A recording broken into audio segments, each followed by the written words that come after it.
Well, Shawn Payton just continues to do Shawn Payton-y things, beating out the Bengals, the Vikings, and the Panthers to get an undrafted guy that he wanted desperately here to be in the Denver Broncos to sign with us over all of those other teams. We get crucial information about the NFL schedule release next week, and we break down what should the Denver Broncos philosophy be in who they are starting out the season with and who they're starting with for the preseason and all that. We're going to break that down and so much more in this video. If you're new to this channel, my name is Ben. I'm a diehard Denver Broncos fan, born and raised in Colorado. During COVID, my family, me and my 4 kids and my wife moved out to Michigan. I'm surrounded by Lions fans. I'm in the Lions den, and I miss talking Broncos with all my boys at work every day. So now I talk it here with you all. So if you like the Broncos as well, and you're here for that competitive rebuild, and you think that only winning 5 games is just like the most absurd thing you've ever heard, helps me out a ton if you would like and subscribe. So let's dive into the news of the day, and that is Shawn Payton continues to be unconventional. We talked about how once the draft is over, there's so many great college players who could step in onto an NFL roster and play. And every year, great undrafted rookie free agents hop on a team and make a difference. And so towards the end of that 7th round, everyone's picking up their phone and calling the guy they want and saying, hey, come sign here. We want you here. So Shawn Payton got a beast of a running back out of Memphis who was the top running back left. He got the absolute mauler offensive lineman who had the second fastest time in the 40-yard draft. Well, the other guy he was really interested in was a linebacker who could have who could play great coverage. You think here of now we got Harbaugh in the division and how he's going to use tight ends. And we know, obviously, we got to play against Travis Kelce and Taylor Swift for a couple more years. And so having a rangy linebacker who can guard those tight ends is really, really important. And we know we lost Josie Jewell this offseason, and people are really high on Jonas Griffith. I am as well. I think he's really going to step in and just be an absolute stud at that position. The issue is just going to be his health, that he's had two big injuries, which are a concern. And so a lot of people thought we would draft a linebacker somewhere in this draft, and we didn't. So the 7th round hits, and he calls up Levelle Bailey not once, but twice, and says, hey, come to Denver. You can make a difference. He talked to him about the scheme. He goes through here, this article, great article here on the Denver Gazette, and just talks about how unconventional it was, that not only he called this undrafted guy once, but called him twice. And these 3 other teams in the Vikings, the Bengals, and the Carolina Panthers all wanted him as well, but none of the head coaches made that phone call. So this just shows like Shawn Payton wants to put his imprint on here.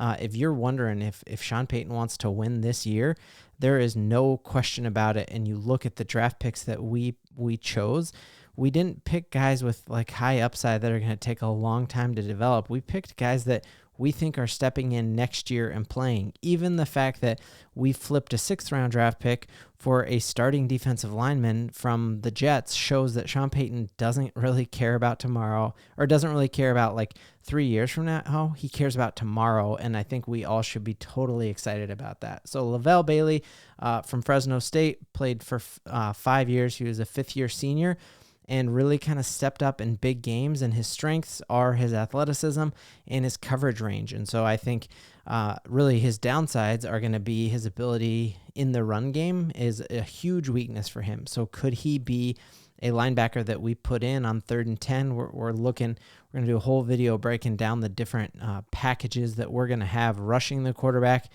We just got a platoon of guys who can rush, especially adding Jonah Ellis to this squad.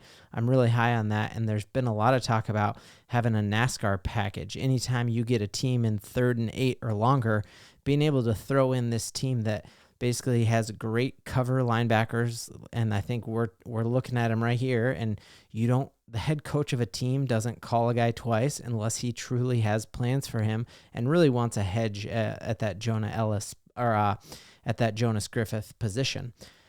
But yeah, even looking NFL.com said, hey, he's a bottom of the roster guy or practice squad. And I think that's an exciting thing that you look. He has a lot of strength. He's played multiple positions in that linebacker set. And I think we really could see some amazing growth in him playing for Vance Joseph. So very, very excited about that. And also seeing like Jim Leonard being our pass defensive specialist, a brand new position. When you have the richest owner in sports, you can start to add coaching positions that didn't exist before. And now we've done that twice. And that has me, actually, we've done that 3 times now, where we have brand new coaching positions under Shawn, where Shawn can set the vision and then hire the kind of guys who can do that. It's just a crazy, sneaky advantage you have when you have Walmart money, which is what the Denver Broncos have. So that's really exciting. Next big thing I'm just so hyped on. I am reluctant to give my actual pick of how many games the Denver Broncos are going to win next year until I see exactly when we play what teams.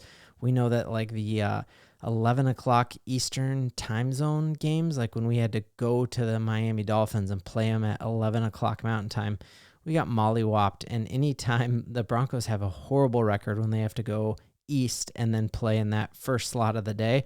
So I want to see when those are. I want to see like back-to-back road games and how far we're traveling and all that kind of stuff. But I can just guarantee you and everyone watching this channel, like I'll wear a visor nonstop. If I'm wrong, I'll do, drop in the channel. What should I do if I'm wrong? We're going to win more than 5.5 games this year. Like I think our floor is 7. So looking here is our schedule next year of who we're playing. The question is, when are we playing them? We know like, if that Thursday night game is a home game, that becomes almost like a scheduled advantage in a win because the home team on Thursday nights have an insanely disproportionate win record, even when they're not a better team. So, man, could we have this Chiefs game at home on that Thursday night? That'd be crazy. One of my signs of like why I thought we were bouncing back last year was the fact that in that game against our first game against Kansas City at Arrowhead, that was a Thursday night game, and Patrick Mahomes only scored 19 points on us, and we looked really good. We just couldn't move the ball, and we did a lot of kind of foolish things, and then obviously we beat Travis Kelce, Patrick Mahomes at home, but really excited to see that. Let's hope that is next Thursday. I plan on doing a live stream of the schedule release and then giving my official prediction of what I think is going to play out. And I have 2 friends coming down to my basement studio to help me talk through that and think through that with all of you. So the home games we have next season, and again, thinking why I think it's over 5.5 games, no question, is that I feel like the Chargers have taken giant steps back, losing Keenan Allen, losing their running back, losing 2 other receivers, losing their starting tight end. I just don't understand how they're actually going to beat us at all next year when we swept them last year. I also think that the Raiders are going to struggle with, we've seen in Las Vegas that they have a coach that they like and they play hard for him at the end of the season, and then things shift in the regular season once that coach comes back on. We remember that multiple times where they ball out of control for their new coach, and then that new coach becomes like the permanent coach and they run him out of town. And so I think we at least break our streak of losing to the Raiders. I think we at least split with them. I think we split with the Chiefs, and I think we sweep the Chargers next year. That's 4 wins right there. Then we have Kirk Cousins and the Falcons. I think the train could come off the track really fast with that. Like, is Kirk Cousins really going to be all bought in when their first pick, when they need massive help defensively, they go out and draft Michael Penix? How do you think that makes Cousins feel? And so I think that is going to be a win. Obviously, the Panthers were the worst team in football last year, and I think that continues this year. So I think we win there. And right there, you're already at 6 wins just right there. The Browns are going to be tough, but who knows? Like Deshaun Watson, Jerry Jeudy, and you could see like really that being a powder keg as well of just not the guys you want in your locker room. I think the Broncos are going to be disproportionately hyped to play Russell Wilson. And just like we saw last year, the Jets beat us because they had more skin in the game and had all of the back history. Like there've been a lot of people dogging on the Broncos and Russell Wilson. So I think that could definitely be a win. And then the Colts, who knows what's going to happen with the Colts? Will their Richardson be totally healthy? And Jonathan Taylor had contractual disputes, and that's just a poorly run organization, which is why Peyton Manning wears Broncos stuff everywhere, not Colts stuff. So really, our home schedule looks pretty good, and I think with just these teams that you're looking at least 3 home wins here, and it all depends on when it falls.